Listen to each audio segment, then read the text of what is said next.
back to my son. That's exactly it. Whatever. Just at the end of the day, whatever. Man, you know what?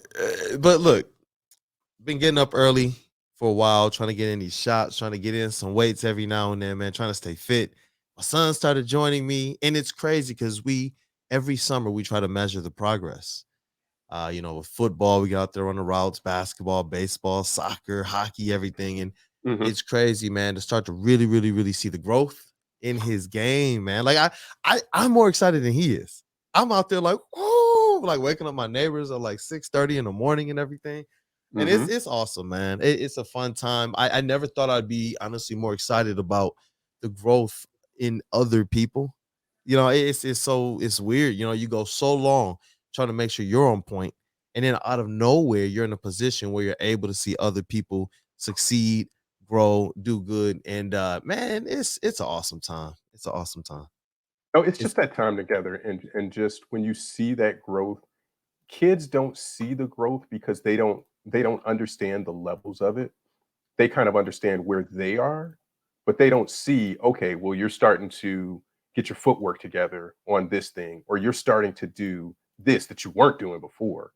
And so as an adult, we can see those things, and going through levels, and having played for any number of years, we can see that stuff that kids can't see. mm, Um, so it's for a kid, when you go through math, you're like, okay, well, I hit algebra and I can do stuff. Well, geometry is really hard, but they don't have that sense of accomplishment. Like, okay, I can do angles, and I can blah blah blah blah blah. yeah. And then when you start kicking it up and you go through trig and you go through all of that stuff, for kids, it's not a progression for them. It's just, all right, I just did something else. I did this other drill. I finished this other class. For adults, it's like, bro, you got through geometry. Do you know how many people have trouble with Yeah. geometry? You got the gooseneck down. You know how many people have Yes. trouble with the gooseneck? You got your footwork straight. You got the your shoulders squared to the rim. And those little things are little things to kids. They don't see, okay, well, now shots are starting to go in. Now we can add something else to your Yep. game because you've got this particular thing to it. So it's a progression. You're gonna see it. You're gonna you're gonna be so happy about it. And he's, yeah, well, whatever. I mean, yeah, I made another shot. It's a couple more shots. I'm having a good day today. And it's like, no, you Yeah. making some moves here. You I making try some to moves. keep it. I try to keep it composed too. Sometimes, like, all right, that's a good shot, whatever. But inside, I'm just like, and I can tell sometimes when he knows. One Yeah. time he hit this shot like long, and it was splash. And I was like, that's dope. And we just both looked at each other and were like, like, good job, Yep. bro. Yep. And it was awesome. But man, you know what? Let me get you drum rolled in here and get this thing started. We got Water Bottle Jeff here. He is actually going to come and join some aspect of content today. He did state that. I got the confirmation. But it was awesome to see Cle- you guys wrapping it up last week. That was dope. I was in the big chair the whole time, just like looking at Jeff's face gleaming to finally be able to do some more content with the pod father, Rod Beard. Hashtag start writing. Come on, That's come right. on. But let me get you drum rolled in here, man. You already know what the deal is. Hey, yo! Shout out and welcome to the legend Detroit News, Rod Beard. Brother, how are you doing on this, I think, beautiful Wednesday morning on the Woodward Pistons podcast? Yeah, man, it's Wednesday. Wednesdays is one of the good days of the week because we get to chop it up like this. So Yeah, always doing good. Always doing good. I love it. I love it. And as always, it's your boy Brandon Dent, aka Detroit Kool-Aid. And I got the Troy Weaver buffs out, man. I had to bring them out, man. The Trust in Troy buffs. It's we never know what's going down. We don't ever know. Look, Rod. We never hear what Troy is doing. We just hear what other people want us to do. I, trust in Troy is has just been the mantra, and we just go with that. And people on the Twitter are just, well, what has he done? He's killing this franchise. He can't draft. All these picks came to him, bro. Bro, look. And went and got Monty, and went out and got Monty. Seriously? There we go. That's what I'm saying. I was gonna start with free agency, but I was like, you know what? We gotta start with this coaching because that's going to be what sets up everything else. Troy, look, because we can start in free agency, and you know what people start doing, going right back to that whole Troy. This, no. We'll start with how the dominoes are falling. The first one is coaching. Troy has already gone out there and not just got the number one coach on the market, or wasn't even on the market. I don't know. He got Monty. Okay, we sat here a week before he became available on the Pistons Table Talk, Woodward Pistons Table Talk, and shout out to Pistons Mexico. He runs a dope socials for Pistons Mexico. Has a lot of good engaging comments, questions, and more. Shout out to him, Enoch. I used to write with him at Michigan Sports and Entertainment a long time ago. He joined our panel and he asked, guys, what if Monty Williams became available? And we were like, bro, stop with the pipe dreams. Then he became available, and it was like, nah, Celtics or some team who needs somebody. The Bucks, he's gonna want to win a championship. Are the Pistons there? Is he gonna see that? I do believe the Pistons are a good squad to be at, but we'll have to wait and see. But who knows? And then bada bing, bada boom, as if it was the only job to think about. Monty Williams and the Pistons. Just what's the numbers? Are you guys serious? Are we trying to win a championship? I like the young core. Let's go. And it's like, out of all of it, man, how many conniptions did people have over Kevin Ollie news? By the way, these glasses are also on for the fact that I was told that the Detroit Pistons were the only sad sack franchise, thanks to Troy Weaver, who were interviewing Kevin Ollie. Did you hear the news, Sir Roderick Beard? Yeah, Kevin Ollie got hired assistant coach the Brooklyn Nets. Just a side note. So let me go side note too. Let's not even say that Monty was available, because he wasn't. It was more, it's like walking up to somebody and saying, how much for this car? It's not for sale. If I dump a bag of money on you, it is for sale. Preach, boy. And this is going to be such an obscure reference. I probably shouldn't even use it, but in Under the Cherry Moon, it's a Prince movie, and Prince only has a couple of it's there will be two people who get this, but I'm gonna do it anyway. Under the Cherry Moon, there's a car. He's in Paris and he's trying to buy a car, and the guy's like, the car's not for sale, and he just walks up and just start throwing money at it, and drives off with the car, because Monty was not coming back. He very clearly was not coming back, and that's why those last sets of odds, he wasn't even on the board as the Pistons, in Vegas, as the Pistons' next head coach. He wasn't even there. It was Kevin Ollie and Charles Lee and Becky Hammond further down the list, and everybody. I feel like I saw Udoka is still on one of those lists. I'm like, he was, and that was an old one. But I tweeted that out, and people were like, well, this is old. Why are you sending this out? And the point of it was, I had just gotten that email, just gotten it. And so people look at odds so much, and they look at that stuff and say, well, this is who's going to get hired. Kevin Ollie's a 1-to-1 shot, or less than 1-to-1. Did Kevin Ollie get that job? So don't look at Vegas as always knowing what's up when you see odds like that come out. We've seen so many times where those numbers have been wrong. That particular one still had Udoka on it. So you could tell that was old, but don't look at those odds and say, this is the reality that we're dealing with. Because it's just not true. Use what you know to say this is really the deal. Yeah, and that's why with the Monty Williams news, when it became available, the thing that we know is this: the Pistons with Tom Gores, they spare no expense. Who sat here realistically and thought that there was not a chance the Pistons could get him? They got SVG the same way, and they got Dwayne Casey the same way. They literally just went out there and just said, hey, what's it going to take?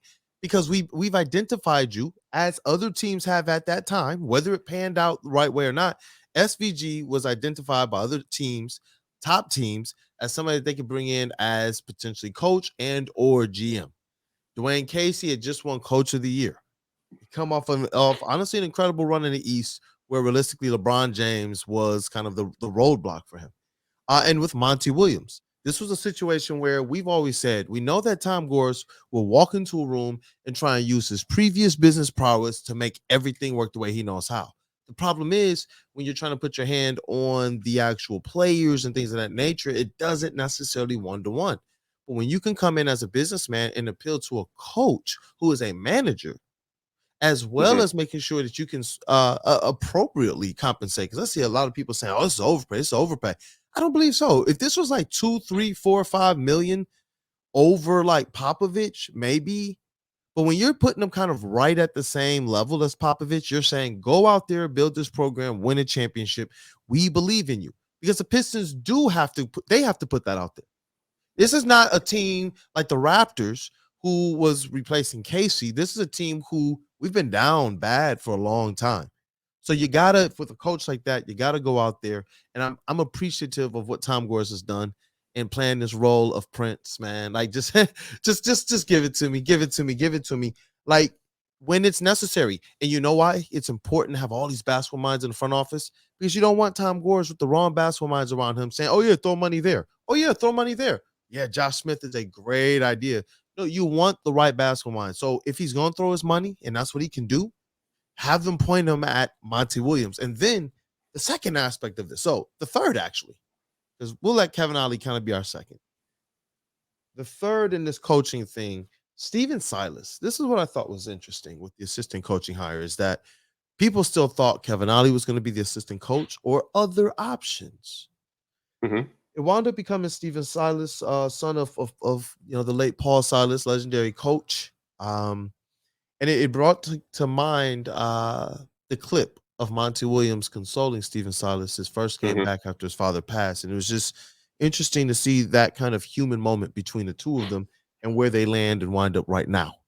And Steven Silas, the Boston.com reported that the Pistons stole their top target away, man. The Celtics' top assistant coaching target was Steven Silas. Like Mhm. the Pistons are going out there and getting the top targets on the market, man. What is like this is making me extremely excited for free agency in the draft. But as it at least relates to this coaching thing, man, I love what they're doing, and I think most importantly, Monty Williams and Steven Silas. I wanted to talk about it with you. I believe they bring a wealth of experience, knowledge, and ability to unlock the higher potential of our guards. I really Mhm. do. I believe Jaden Ivey, Killian Hayes, and Cade Cunningham. I believe that they just, if they choose to tap in, they just hit the lotto. When you look into the background and the pedigree of both of these coaches, man, what I'm seeing is that Steven Silas supposedly is the guard whisperer, and you look into his background and his pedigree, and you see there are a lot of guards that he's had the opportunity to work with even before they kind of blew up and became who they became, from like the Kimber Walkers of the world to the Steph Currys of the world. That's awesome. And these people like and Luka Doncic. When Mhm. Steven Silas was hired in Houston, Luka Doncic was the first one to go out there and quote tweet, Woj saying, "This is well deserved." So I know what people were trying to say about Houston. And for whatever reason, Sean and I continue to talk about Steven Silas in the Houston situation. We continue to say we think he's a good coach all year, man. Like we think he's just in a weird situation, but the coaching pedigree, it's just there. I want to get your take on it too, man. Just as it relates to the things you hear, the things we know about Monty Williams and that campaign revival. What can these coaches do for a guy like Killian Hayes, as well as unlocking the all-star potential of Cade and Jaden? Yeah, I think it's what we talk about is getting younger coaches who are going to connect to players in a different way. And if you have guard whisperers, it's an acknowledgement that that's the future of this franchise is not only Cade but also Jaden Ivey. Is that you're investing and you're putting a strength there. So for all the people who will say trade Jaden Ivey to get somebody else, the coaching staff that you've assembled now seems to suggest that you want to maintain that backcourt and really ride that backcourt to that next level that you're trying to get to. So those guys right around that same age, I'm still interested to see how they fill out the rest of this coaching staff. I would guess they get a veteran kind of grizzled coach in there somewhere. But I like the idea that they're getting some young-ish guys, and Steven Silas not young in the like 35 sort of age, like Joe Mazzulla, not like that. But they're not this. It's not this old kind of He's grizzled relatable, coaching and he staff. has the look to me, just in my opinion. Right, but you in these top two, you've got guys who were just head coaches this year. So you didn't go and get. So if you had gone and gotten Charles Lee, then you definitely need a veteran head coach with him to anchor that coaching staff and to give you that experience of playing in playoff Yep. games and doing this. But now with Monty and Silas, I think you've got a strong backbone of just your experience, what you bring to the table, and a focus on your guards. And I think that says a lot. That really says a lot about Right. how they feel about this roster moving forward. That it's not we're gonna go out and make trades and trade one of these two young pieces to go and bring in Agreed. somebody else. I think it is we're in this for the long haul, and we're trying to make the long haul the short haul. Yeah, and I was chuckling because the Pistons went from fans armed with "we aren't hiring anybody with NBA head coaching experience" to now having 4 NBA head coaches, former head coaches, 4 coaches with NBA head coaching experience in the organization now. John When it, Beilein, Dwayne Casey, Monty Williams, Steven Silas. but what did we Bro, say? What did we say last week? Chill, be patient, trust Troy. it's And not a bust. all of those things ended up making sense. What did we say last week? Hey, that number is looking like 10, maybe You 12 said it was going to mil. get up to 12. 10 is 12 kind of out of the cake, the question. And we can roll tape on it. I don't know exactly how I phrased it, but I said 10. If it's 12, then go get him. If that's what it takes, go get him. And the number ends up being 13 plus. That's cool. It's not. If he And hits so all you incentives. right. If he hits all no, that's guaranteed. Ooh, That's guaranteed. woo. The 13 is guaranteed. And if he hits incentives, then you Tom can you Gores, you boy, start to. he threw a lot of t-shirts to make this happen. But that's and I've said this over and over and over. This is what you want your team owner to do. Yes. And people complain he's never there. He only comes in to throw some t-shirts the first game of the year and the last game of the year. Okay, cool.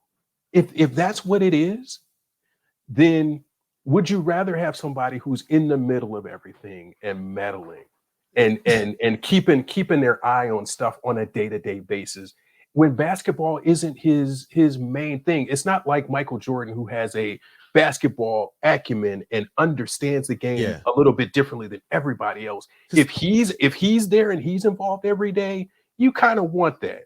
If you have somebody who's the business person, but you need a check written to go get Monty, if that's what you need in a team owner, your guy just went and did that and just and then stepped back and said, okay, I'm cool now.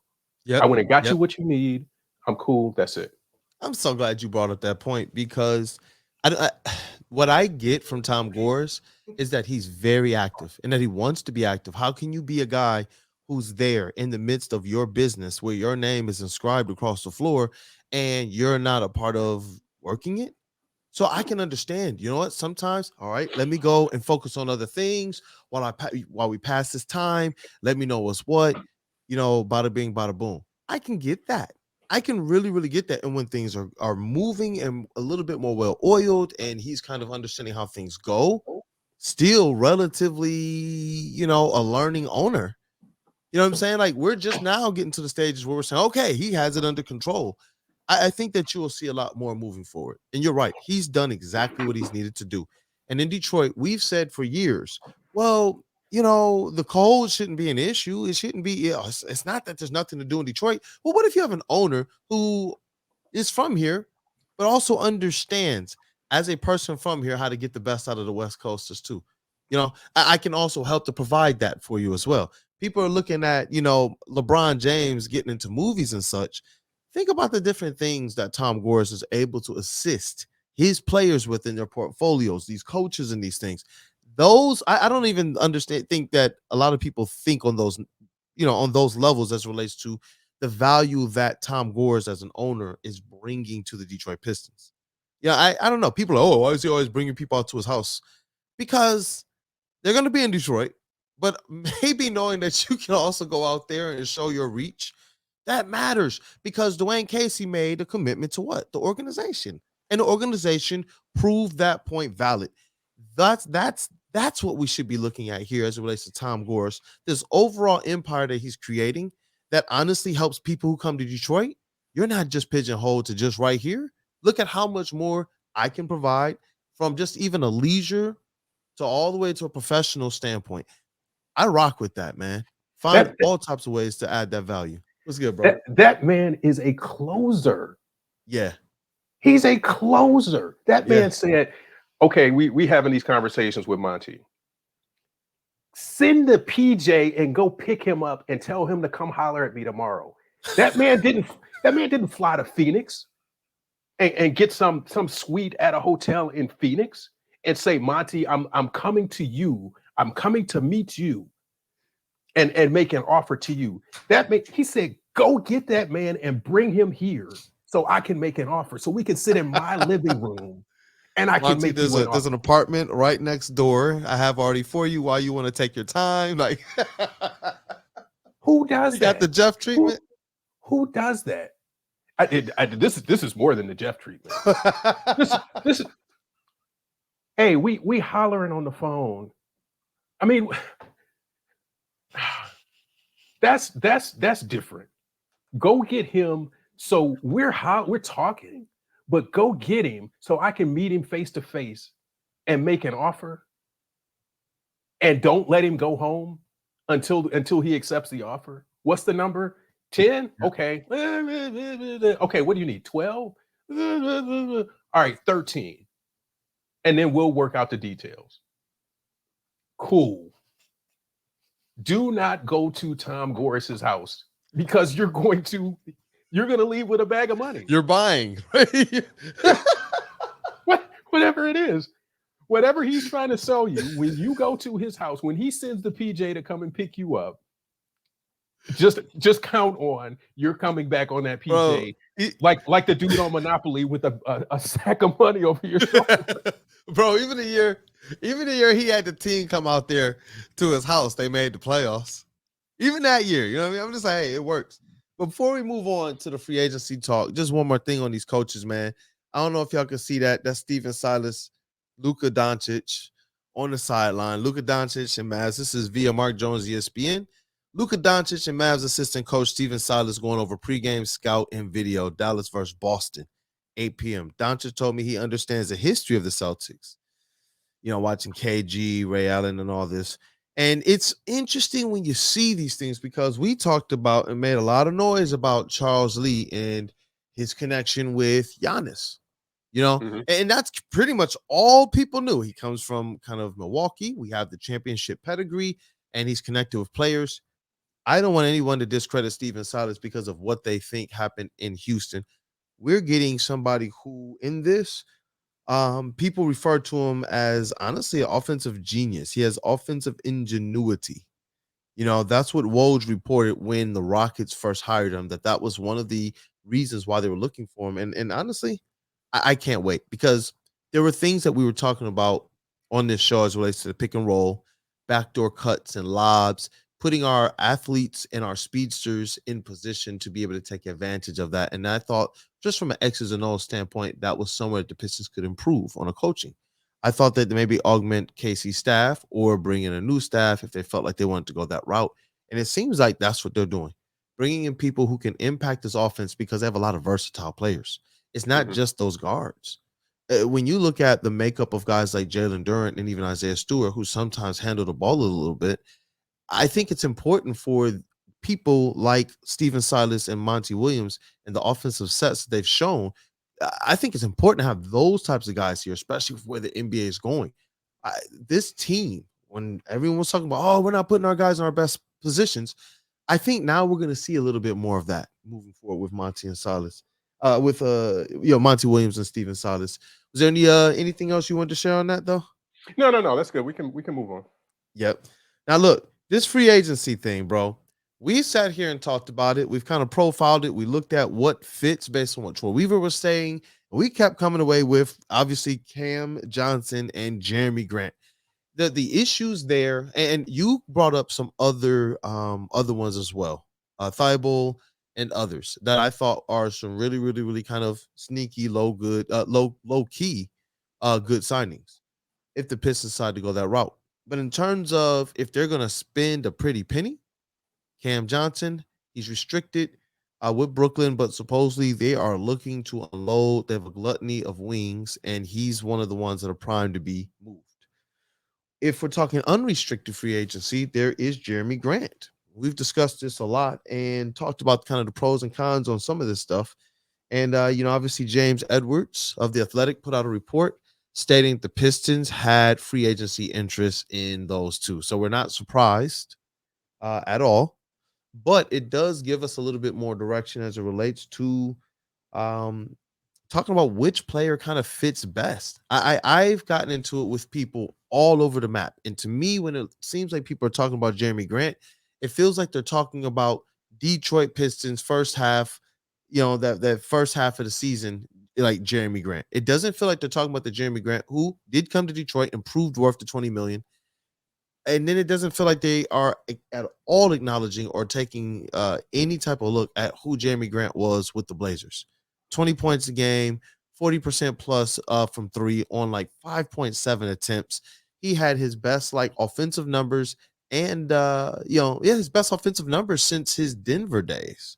So he has the efficiency of his Denver days with the kind of still scoring attributes and rebounding and such and playmaking and defense of his Detroit days.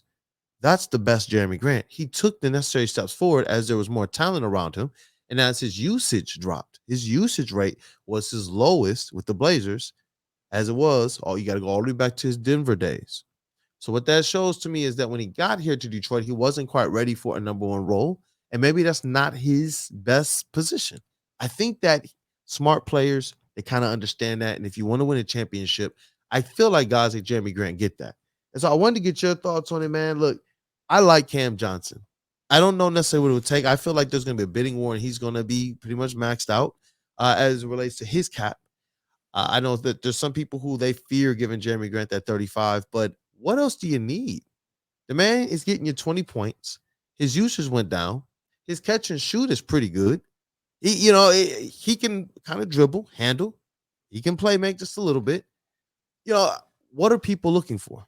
You got extreme defense. I feel like you bring him here over to the East, he's going to instantly be, if not the best, one of the best 3 and D players in the East, man. Definitely probably the best defensive wing. But what's your thoughts on this, man? See, and people will say we've seen the Jeremy Grant movie already, so we know what's there. And I think you brought up a good point that that was him in a number one leading starring role. And the roster when Jeremy got here and when he left is completely different than what they have now. So his Yeah, role that you're asking him to do now would be completely different. And defensively, I mean, that we've been harping on that since he left, yeah. was that you miss that weak side defensive presence. You need a long, lanky, 6'9" type guy to help you, and he can play either forward spot. You were the first So one to bring that point up too. I remember it. You see, we have nobody to defend the 6'9" guys.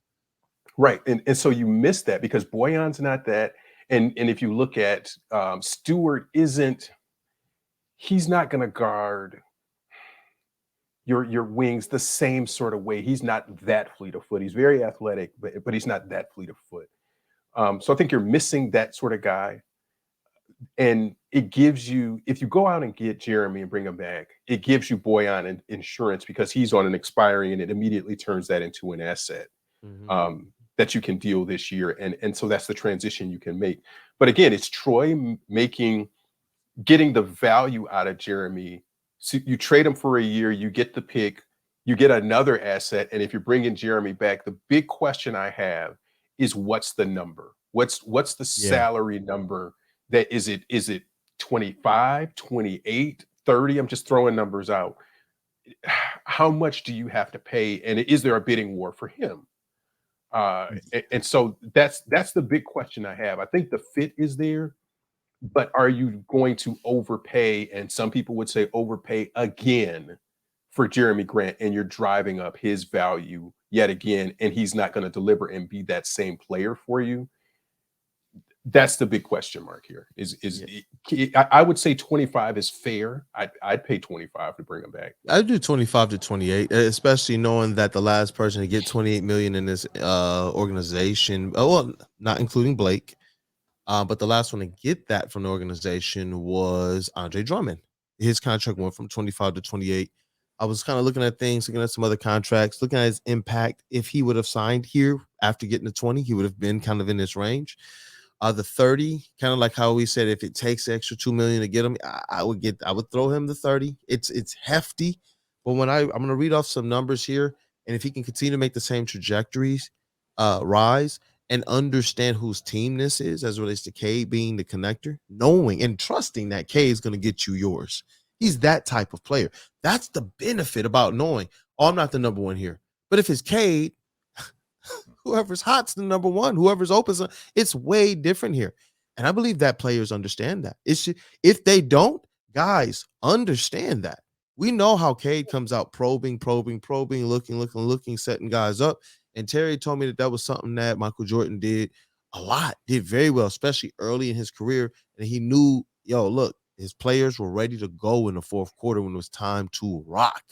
So it's just like, yeah, I like it. I believe that Jerami, who when I look at the market, I don't who has the cap to really bid this thing up. I don't quite know, but crazier things have happened.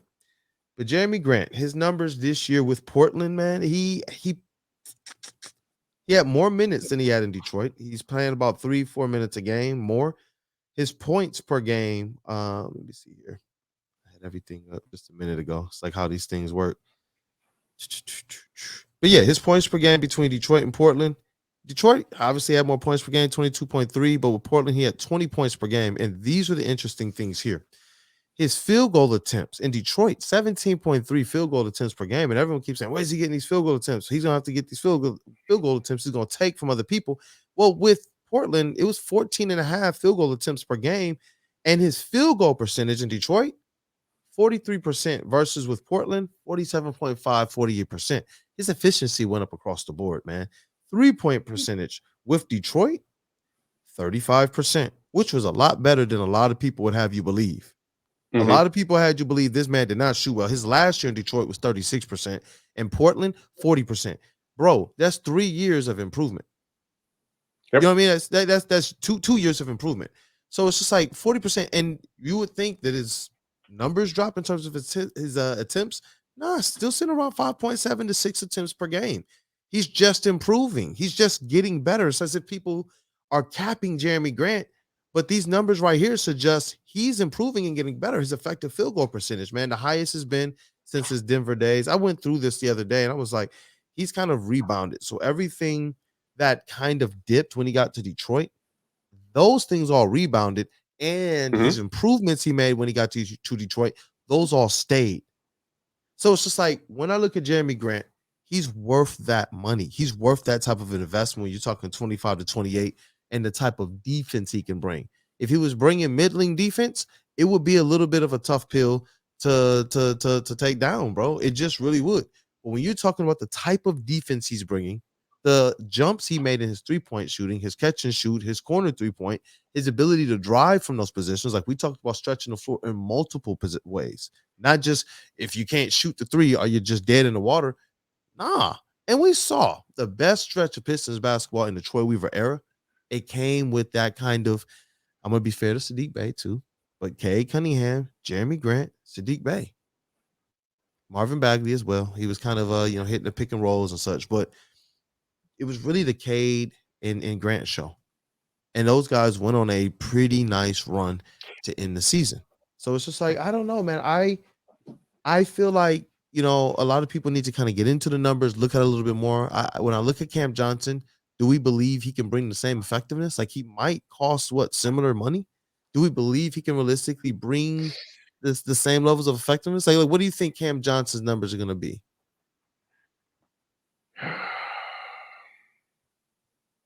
I can't pay Cam Johnson 25 mil. That's where I'm at, man. And I'm just like, I can't pay him 25 mil. I can oof.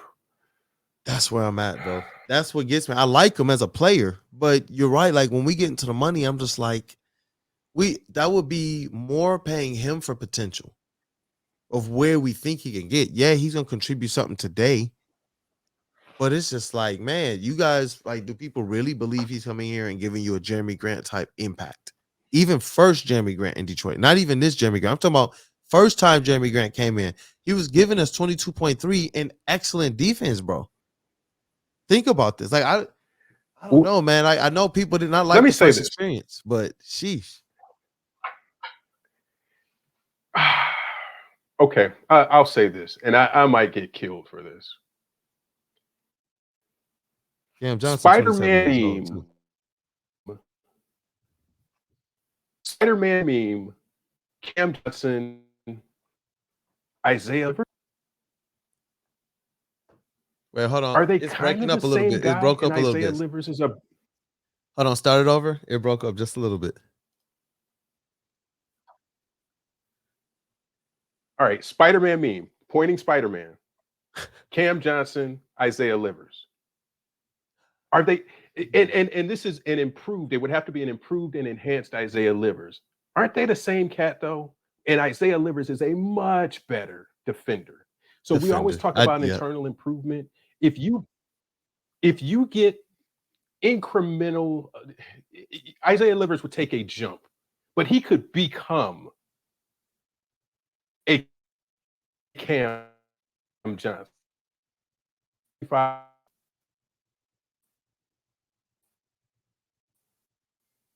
think it broke up a little bit again. You there, Rod? I think it broke up a little bit. I was gonna make a point about the ages of these two as well. Cam Johnson sitting at like 27 years old. Jeremy Grant is sitting All at right, yeah. 29 years old. All right, you there? Yeah. So You so back? if you get that improvement out of Isaiah Livers, you can kind of save that 20 mil and use it elsewhere, is the thought. I'm not saying that Cam Johnson is Isaiah Livers or vice versa, but I'm saying Isaiah Livers probably could get to that point within a couple of years. They have the same sort of skill set, and you have the defensive piece already there. But you could, and I could listen to this. We're going now. We're right now. We don't have time for Isaiah Livers to develop in that 2 years. We need Cam Johnson now, but I can't pay him 20 mil plus. I can't do that. That's my Given thing. No, given keep that going, you bro. need so many other things. Yeah, you need something else, and you need a closer right now. And so what and I forget whether it was Jeff who threw this out there or Adam maybe, but it was go Oh, the get DeRozan? DeMar DeRozan. Yeah, yep, Adam. Gonna cost you. Yeah. What's that gonna cost you? That is the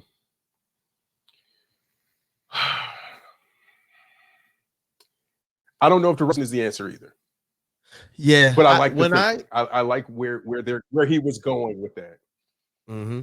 Yep, and I understood his ideology. He was looking at what's the most realistic play here when you're looking at teams who have needs, teams who might be potential partners. When we're not doing the whole, we can make them do what we want them to do. This was a trade in which we felt like it would be equitable on both sides because obviously, if we can go and plug Luka Doncic, then hey, we're going to do that. But that's just not available sometimes. And so I understood where Adam was at, and I think a lot of people missed it. He wasn't stating that he just wants DeMar DeRozan. He was stating this looks like a situation based on the background, based on the understandings and all of that, based on the history, based on the needs, based on we have like a Killian Hayes. They just lost Lonzo. These are some things that we can make work, especially if we were going to swap out Bojan to make the contracts work. And so to get something like that, and I know you have that extreme closer, I was like, you know what?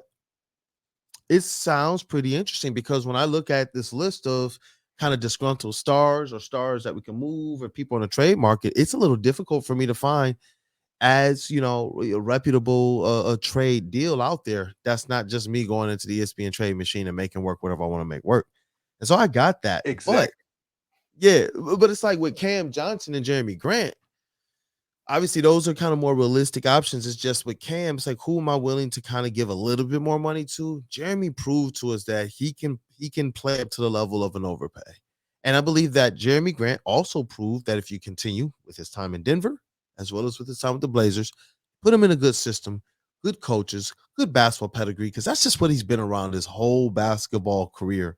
He's going to show out, man, and not in some aspect of trying to steal the spotlight from people. He was brought here to be the number one. That's what he was brought here and paid here to do, to be the number one. When he was brought in the Blazers, it was known, hey, this is now your role here. And if he is brought back here, I do believe it will be something that works out pretty well for the Pistons. But I don't know if there's any other kind of sub move that really gets them there because I think that they do need a splash.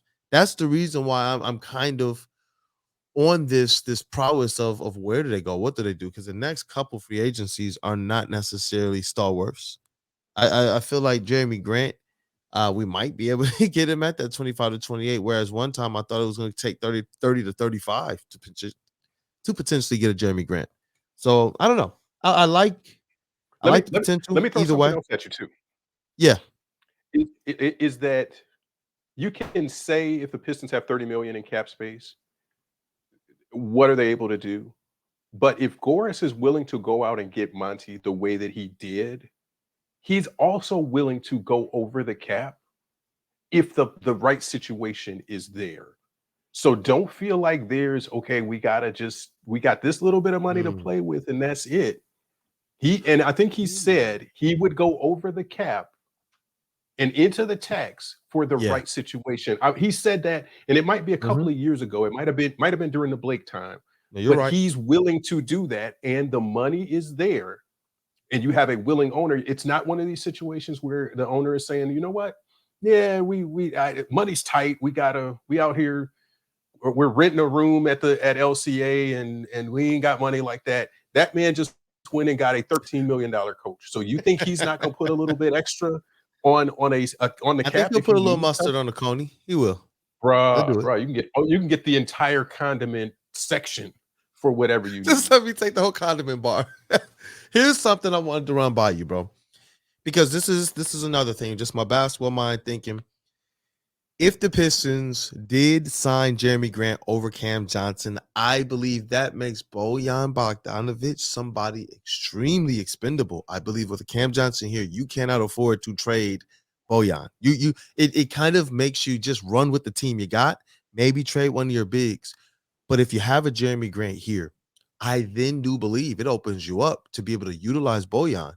Somebody I believe a lot of teams would like to take a flyer on who are trying to win and they need that professional shooter to be able to go out there and see what else you can kind of jar free, especially during the draft time.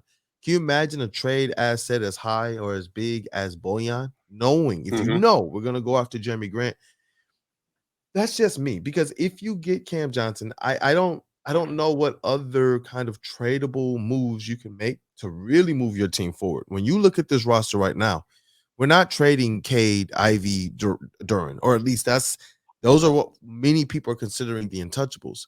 When you look at the rest of the squad in terms of trade assets, to me, your number one trade asset would be Bojan Bogdanovic. And so yeah, I feel like, even if you pay a little bit of a premium for Jeremy Grant, it still puts you in your best position, even if you say, we're gonna keep him and we're gonna figure mhm, some out. Just like when they brought Bojan Bogdanovic in and had him and Sadiq Bey pointing at each other with the Spider-Man memes. yep, Cade and Ivy and Killian sitting there looking at each other in the point guard room, like, hi, what's gonna work? You know what I mean? So that was interesting to me.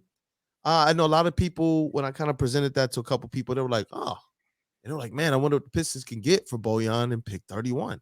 And that's where it really starts getting interesting. It's like, man, Jeremy Grant honestly starts to kind of, lay a lot of different foundational blocks where the Pistons can kind of just branch out. And then you start thinking about this lineup of like Cade, Ivy, Grant, Stu, and Duren.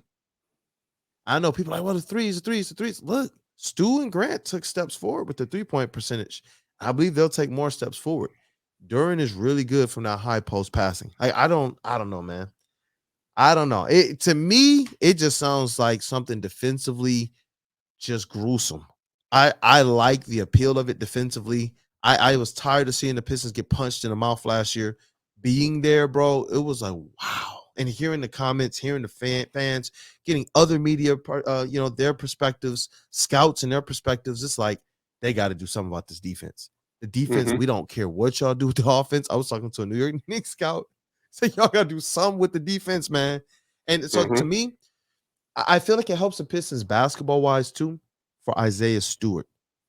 Isaiah Stewart will be able to roam a little bit more on defense. And on offense, the usage and the pressure of having to be that guy goes way down. He's now able to be more or less like a Tayshaun or a Ben Wallace on offense rather than our only real, like, oh, throw it to Isaiah Stewart. He has to get touches. Why? Because he's literally our third or fourth option on this currently constructed squad. You see what I'm saying? What if we could put him in a position where defensively is just play to your strengths? Sometimes the strengths is playing along the perimeter, but sometimes we can't afford to take him out the perimeter. With Grant and Duren, those guys are usually mucking it up in the paint. Those guys Mm-hmm. find themselves defending players who are either in the paint or driving hard to the paint.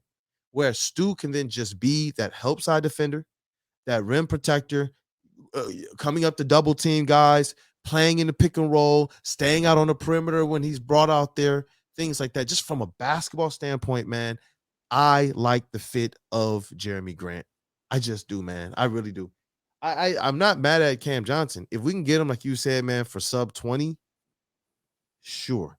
But when you're talking about getting up over 20, 25, then it's just like, I don't know if he's necessarily going to provide what Jeremy Grant can, both as it relates to the asset, what it does for all of our other assets and what Jeremy Grant just provides from a stat standpoint. But that's my soliloquy on that, man. Oh man, I wanted to get into Jarace Walker. Do you have 5 minutes to do a quick rundown on Jarace? Let's do three. Let's do three. We'll do three. We'll do three. And because look, guys, we're gonna get into some greater breakdowns, but we just wanted some quick hits here. We did Cam uh, from Villanova last week, and we're gonna do Jarace Walker this week. Steve from Resball Pod, who does a lot of our draft coverage on the channel, he is really, really, really, really, really high on Jarace Walker. And when we went over kind of studying him and kind of getting familiar with his game, familiar with who he is as a player, we realized who he was at Houston is not necessarily the tip of his potential. He has a little bit more Mm-hmm. handle than he's shown and a little bit more wiggle to his game. And now people are realizing instead of saying he's more like the Isaiah Stewart 4-5, he's more similar to the Jeremy Grant 3-4. So Mm-hmm. I like what Jarace Walker brings to the table. When you look at his highlight package right now and all of his prospect stuff, he's looking like a Jeremy Grant light. His points per game at Houston, 11.2 points per game, 6.8 rebounds per game, 1.8 assists per game, and 2.3 stocks per game.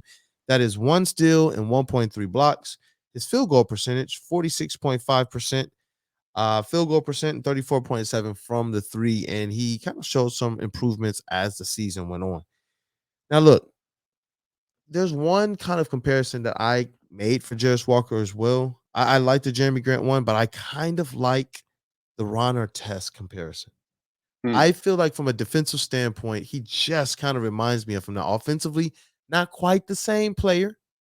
Some similar wrinkles, not quite the same player. I do believe Jarace Walker's defense is well ahead of his NBA offense right now, but I really, really, really appreciate the comparison of Ron Artest. I like the way he plays defense, man. He's just gritty, always active, always like kind of that motor is just going. He's getting into the passing lanes. He's showing that he can defend guys one on one really, really, really good. The same thing we liked about Cam, being able to play up in people's jerseys when people are taking jump shots, being able to play straight up and down and not fouling them, Mm-hmm. not crowding their foot space and things. Just defensively sound. The principles are there. I really like Jarace Walker. Um, I don't know. I think he's one of those players as well that can stretch the floor without necessarily shooting the three.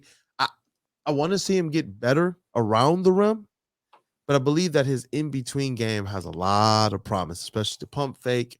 If he gets a big to jump and then into the paint, and he kind of has this floater that he's been working on. Sometimes hits it, but I want to see a little bit more polish. I want to kind of see him from that with all the dog that I see out of him on defense.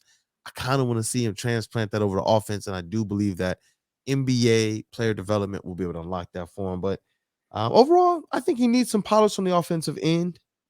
Good passer from the high post, but I like him. I like Taylor Hendricks. I like Cam. I like the Thompson twins. But kind of before I get your take on it, the Thompson twins, I'm trying to see a little bit more because I don't know their ability to come in and help the Pistons right away as it relates to winning, especially defensively. But the top three in terms of my guys, Cam Whitmore, Taylor Hendricks, Jarace Walker, in no order, those guys I believe can come in right away and help the Pistons day one on defense. Right away, come in and contribute something defensively with Jarace Walker being the best. What's your takeaway, man, on Jarace Walker at all? Yeah, I think it's the same thing. Is that I like the athleticism, and the issue I see is, and we talked about this before. This number 5 pick isn't coming in and starting and contributing in a significant way the same way that Ivy and Cade did. So you've got some latitude to kind of not take a flyer, but give this number 5 pick some time to grow and to figure it out. Um, I really feel like they can trade this pick if they feel like they can go get somebody to be a contributor and change the dynamic of what that starting lineup looks like. I don't think you need to trade it in to get a prospect. But again, I think with going to get Monty, you speed up the timeline of what they're trying to do. So Yeah. I think they're looking trade first. And then if you can't get the deal that you want or the value that you want, then you fall back and you look at, okay, who's going to be able to help us and do something out of this crew. Walker is, and I've seen some stuff that's kind of questioning his size and his weight for his size.